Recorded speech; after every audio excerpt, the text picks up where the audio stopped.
वो अपने साथ ले जाती है। आओ, ये क्या हो गया?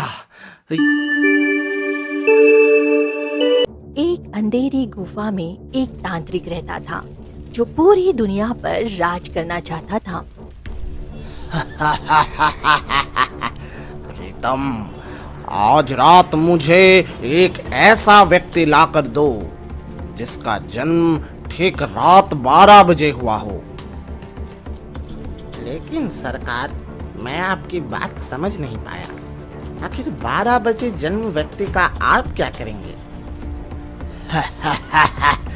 मूर्ख इंसान, अगर तुझे सारी बातें पता होती तो मेरी जगह तू बैठा होता।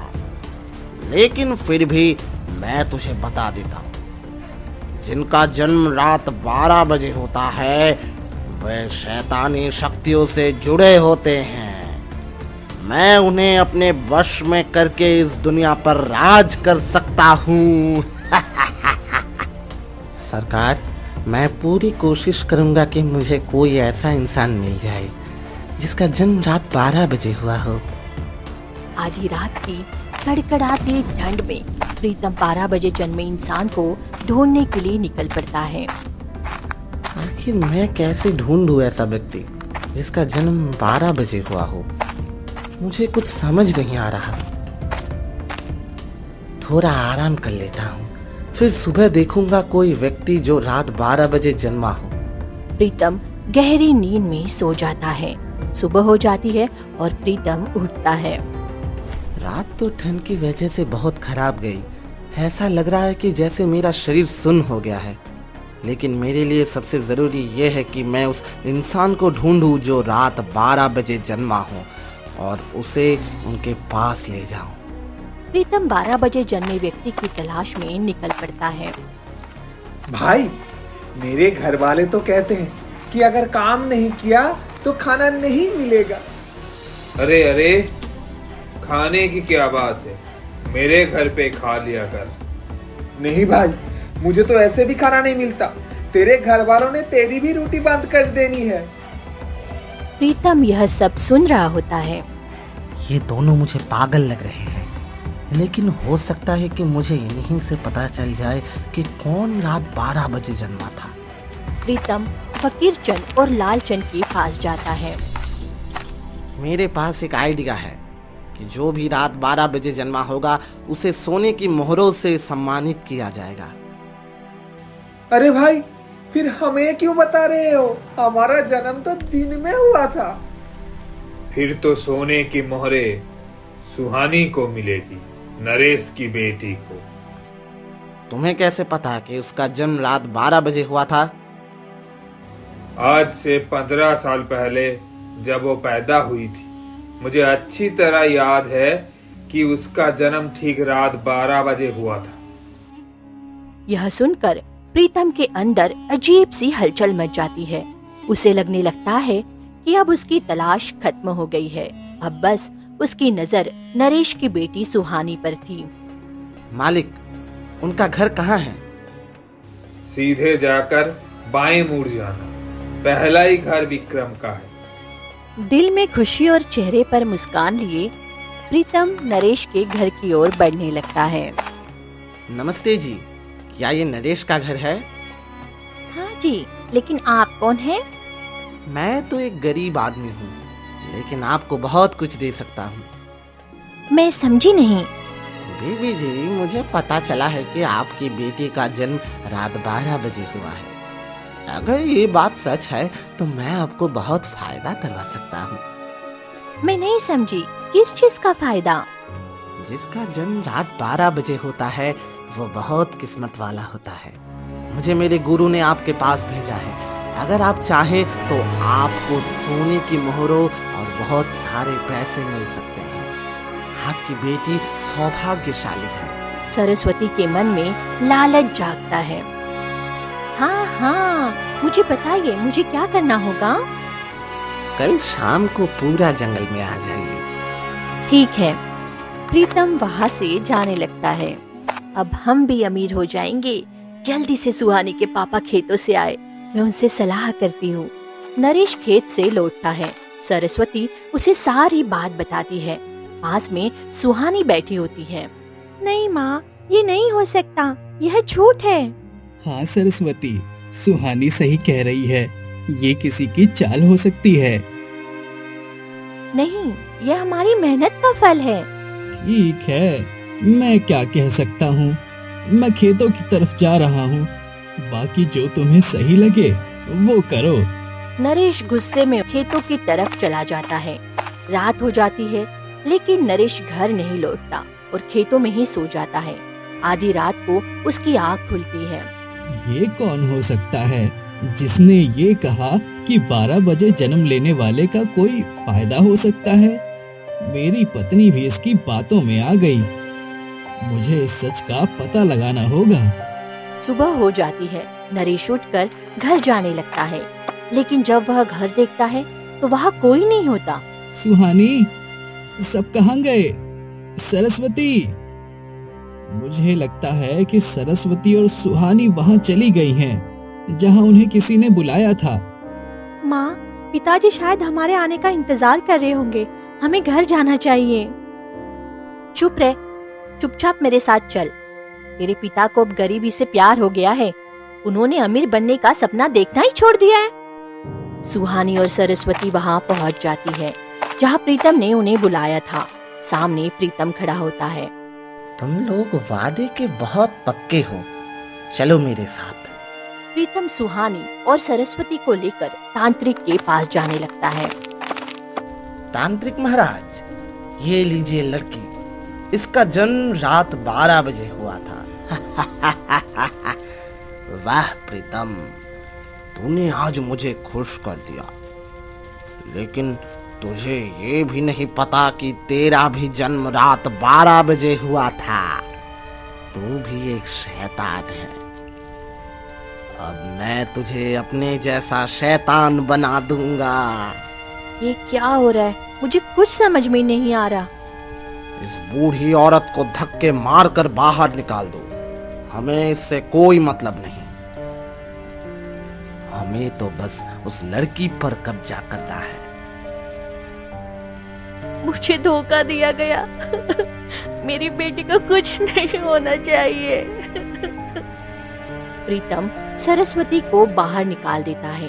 तांत्रिक अपने जादू से सुहानी को अपने वश में कर लेता है। उसकी आंखें लाल हो जाती हैं। अब ये लड़की मेरे कब्जे में है। अब मैं इससे जो चाहूं करवा सकता हूँ। सरस्वती गांव की तरफ रोते हुए चली जाती है। अरे सरस्वती, तूने तो मुझे डरा ही दिया। मेरा जन्म भी रात में 12 बजे हुआ था। अब मेरा क्या होगा? मुखिया जी, ये सब छोड़िए। हमारे गांव की एक लड़की चली गई है। तांत्रिक ने उसे अपने बस में कर लिया है। हमें उसे वापस लाना होगा। मुझे माफ करना, मैं इस काम में तुम्हारी मदद नहीं कर सकता। मुझे चिंता हो रही है। मेरा जन्म भी रात में 12 बजे हुआ था। अगर तूने मेरी बात मानी होती तो ये दिन नहीं देखना पड़ता। सरस्वती कुछ नहीं बोलती, चुपचाप बैठी रहती है। लेकिन नरेश को नींद नहीं आ रही थी। आधी रात को वह उठता है और डर के मारे गांव से बाहर चला जाता है। रास्ते में उसे एक साधु मिलता है। बेटा, तू इतनी रात को कहाँ जा रहा है? बाबा, हमारे साथ बहुत बड़ा धोखा हुआ है। नरेश साधु को अपनी सारी बात बता देता है। तू चिंता मत कर, मैं तेरी मदद करूंगा। लेकिन बाबा, आप मेरी मदद कैसे कर सकते हैं? जैसे ही साधु कुछ कहने लगता है, नरेश उसके पीछे देखता है। वहाँ उसकी बेटी सुहानी खड़ी होती है। ये छोटे मोटे साधु हमारा कुछ नहीं बिगाड़ सकते। बेटा, तुझे क्या हो गया? चल मेरे साथ घर। कौन सा घर? मेरा घर तो अब एक ही है। और मुझे काबू में करने की कोशिश मत करना, क्योंकि मेरे अंदर इतनी शक्ति है कि पूरे गांव को वश में कर सकती हूँ। सुहानी वहाँ से चली जाती है। बाबा, अब मैं क्या करूं? मुझे कोई रास्ता बताओ। तू कल मेरे डेरे पर आ जाना। मेरा डेरा उसी छोटी पहाड़ी के पास है। ठीक है बाबा। सुबह होती है।